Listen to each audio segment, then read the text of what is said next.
संपूर्ण रामायण का बालकांड भाग 9।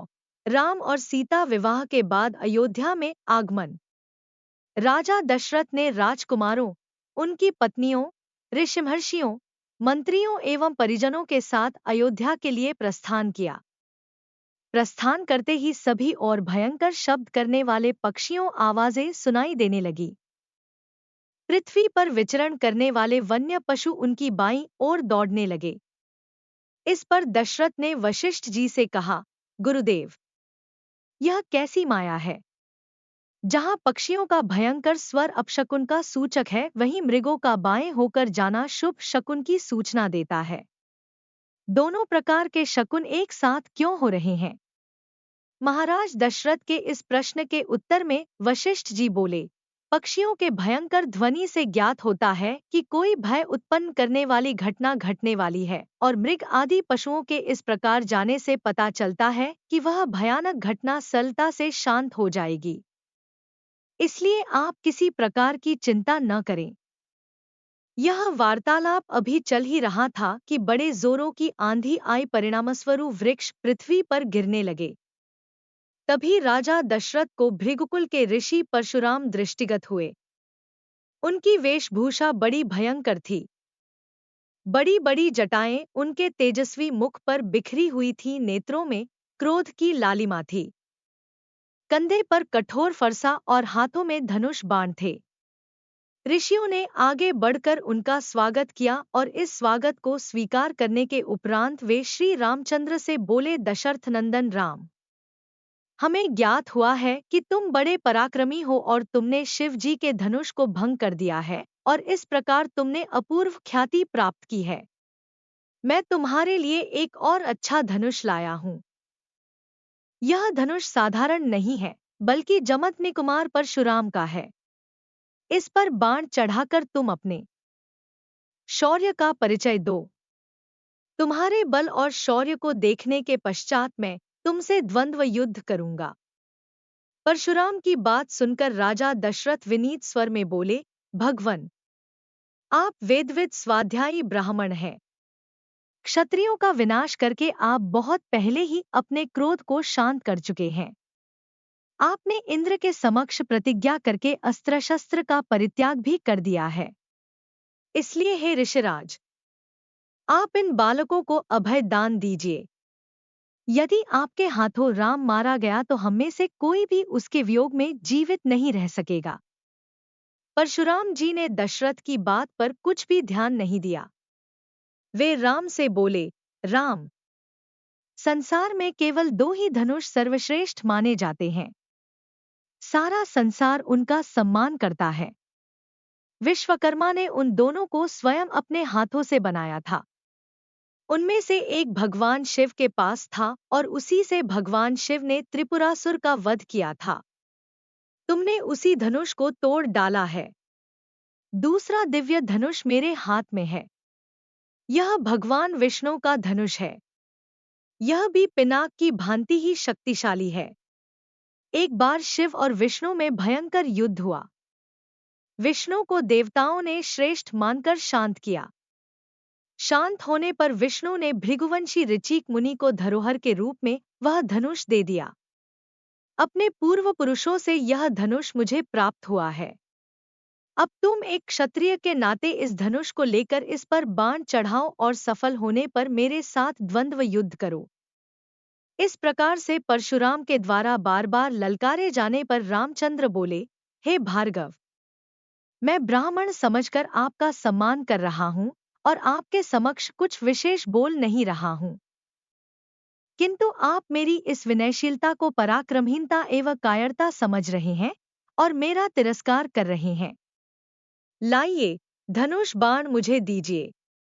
यह कहकर उन्होंने झपटकर परशुराम के हाथ से धनुष बाण ले लिए और धनुष पर बाण चढ़ाकर बोले, हे भृगुनंदन, ब्राह्मण होने के कारण आप मेरे पूज्य हैं। इसीलिए इस बाण को मैं आप पर नहीं छोड़ सकता। परंतु धनुष पर चढ़ने के बाद यह बाण कभी निष्फल नहीं जाता। इसका कहीं न कहीं उपयोग करना अनिवार्य हो जाता है। इसलिए मैं इस बाण को छोड़कर आपकी शीघ्रतापूर्वक सर्वत्र आने जाने की शक्ति को नष्ट किए देता हूँ। श्री राम की बात सुनकर शक्तिहीन हो गए परशुराम जी विनयपूर्वक कहने लगे, बाण छोड़ने से पूर्व मेरी एक बात सुन लीजिए। क्षत्रियों को नष्ट करके मैंने यह भूमि कश्यप जी को दान में दी थी। उस समय उन्होंने मुझसे कहा था कि अब तुम्हें पृथ्वी पर नहीं रहना चाहिए क्योंकि तुमने पृथ्वी का दान कर दिया है। तभी से मैं गुरुवर कश्यप जी की आज्ञा का पालन करता हुआ कभी भी रात्रि में पृथ्वी पर वास नहीं करता। आता है राम, कृपा करके मेरी गमन शक्ति को नष्ट मत करो। मैं मन के समान गति से महेंद्र पर्वत पर चला जाऊंगा। मुझे ज्ञात है कि इस बाण का प्रयोग निष्फल नहीं जाता, इसलिए आप इस बाण के द्वारा उन अनुपम लोकों को नष्ट कर दें जिन पर मैंने अपनी तपस्या से विजय प्राप्त की है। आपने जिस सरलता से इस धनुष पर बाण चढ़ा दिया है, उससे मुझे विश्वास हो गया है कि आप मधुर राक्षस का संहार करने वाले साक्षात विष्णु हैं। राम ने परशुराम की प्रार्थना को स्वीकार किया और उनके द्वारा तपस्या के बल पर अर्जित समस्त पुण्यलोकों को नष्ट कर दिया। इसके पश्चात परशुराम जी तपस्या करने के लिए महेंद्र पर्वत पर चले गए और वहां उपस्थित सभी ऋषिमुनियों सहित राजा दशरथ ने रामचंद्र की भूरी भूरी प्रशंसा की। परशुराम के जाने के पश्चात पत्नियों सहित राजकुमारों, गुरु वशिष्ठ, अन्य ऋषि मुनियों, मंत्रियों तथा परिजनों के साथ महाराज दशरथ अयोध्या की ओर अग्रसर हुए। मंत्रियों ने शीघ्र ही 2 शीघ्रगामी दूतों को सभी के वापस आने की सूचना देने के लिए अयोध्या भेज दिए। दूतों के अयोध्या पहुंचने तथा सूचना देने पर नगर के सभी चौराहों, अट्टालिकाओं, मंदिरों एवं महत्वपूर्ण मार्गों को नाना भांति की रंग-बिरंगी ध्वजापताकों से सजाया गया। राजमार्ग पर बड़े बड़े सुरम्य द्वार बनाए गए और उन्हें तोरणों से सजाया गया। मार्गों में केवड़े और गुलाब आदि का जल छिड़का गया। सुंदर चित्रों, मांगलिक प्रतीकों, वंदनवारों आदि से हाट बाजारों को भी बड़ी सुरुचि के साथ सजाया गया। एक अभूतपूर्व उल्लास छा गया सारी अयोध्या में। अनेक प्रकार के वाद्य बजने लगे। घर घर में मंगलगान होने लगे। यह ज्ञात होने पर कि बारात लौटकर अयोध्या के निकट पहुंच गई है तथा नगर के मुख्य द्वार में प्रवेश करने ही वाली है, सुंदर, सुकुमार, रूपवती, लावणमयी कुमारियां अनेक रत्नजटित वस्त्राभूषणों से सुसज्जित होकर आगंतुकों का स्वागत करने के लिए आरतियां लेकर पहुंच गईं। महाराज दशरथ और राजकुमारों के स्वर्णिम फूलों से सुसज्जित सोने के हौदे वाले हाथियों पर बैठकर नगर में प्रविष्ट होने पर चारों ओर उनकी जय जयकार होने लगी। ऊंची ऊंची अट्टालिकाओं पर बैठी हुई सुंदर सौभाग्यवती रमणियां उन पर पुष्पवर्षा करने लगी।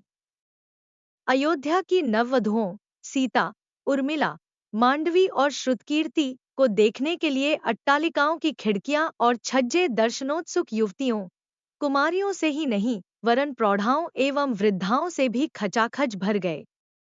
सवारी के राजप्रसाद में पहुंचने पर राजा दशरथ की समस्त रानियों ने द्वार पर आकर अपनी वधुओं की अगवानी की। महारानी कौशल्या, कैकेयी एवं सुमित्रा ने आगे बढ़कर बारी बारी से चारों वधुओं को अपने हृदय से लगाया और असंख्य हीरे मोती उन पर न्यौछावर करके उपस्थित याचकों में बांट दिए। फिर मंगलाचार के गीत गाती हुईं चारों राजकुमारों और उनकी अर्धांगिनियों को राजप्रासाद के अंदर ले आईं। इस अपूर्व आनंद के अवसर पर महाराज दशरथ ने दानादि के लिए कोष के द्वार खोल दिए और मुक्त हस्त से नगरवासी ब्राह्मणों को भूमि, स्वर्ण, रजत, हीरे, मोती, रत्न, गौए, वस्त्रादि दान में दिए। राजकुमारों को राजप्रासाद में रहते कुछ दिन आनंद पूर्वक व्यतीत हो जाने पर महाराज दशरथ ने भरत को बुलाकर कहा, वत्स, तुम्हारे मामा युधाजित को आए हुए पर्याप्त समय हो गया है। तुम्हारे नाना नानी तुम्हें देखने के लिए आकुल हो रहे हैं। अतः तुम कुछ दिनों के लिए अपने ननिहाल चले जाओ। पिता के आदेशानुसार भरत और शत्रुघ्न ने अपनी माताओं तथा राम और लक्ष्मण से विदा लेकर अपने मामा युधाजित के साथ कैकेय देश के लिए प्रस्थान किया। राम ने अपने सौम्य स्वभाव, दयालुता और सदाचरण से न केवल अपने प्रासाद के निवासियों का बल्कि समस्त पुर के स्त्री पुरुषों का हृदय जीत लिया था। वे सबकी आंखों के तारे थे और अत्यंत लोकप्रिय हो गए थे। परिवार के सदस्य उनकी विनयशीलता, मंत्रीगण उनकी नीति निपुणता, नगर निवासी उनके शील सौजन्य और सेवकगण उनकी उदारता का बखान करते नहीं थकते थे। इधर सीता के मधुभाषी स्वभाव, सास-ससुर की सेवा, पातिव्रत्य धर्म आदि सद्गुणों ने भी सभी लोगों के मन को मोह लिया। नगर निवासी राम और सीता की युगल जोड़ी को देखकर अत्यंत प्रसन्न होते थे। उनके प्रेम और सद्व्यवहार की चर्चा घर घर में की जाती थी। दोस्तों, कथा अच्छी लगी हो तो चैनल को सब्सक्राइब, लाइक एवं शेयर कर दे तथा बेल आइकॉन ऑन कर ले, जिससे रामायण के आगे के भाग आते ही आपको नोटिफिकेशन मिल जाएगा। दोस्तों, संपूर्ण महाभारत एवं रामायण के भाग के लिंक डिस्क्रिप्शन में मिल जाएंगे। धन्यवाद।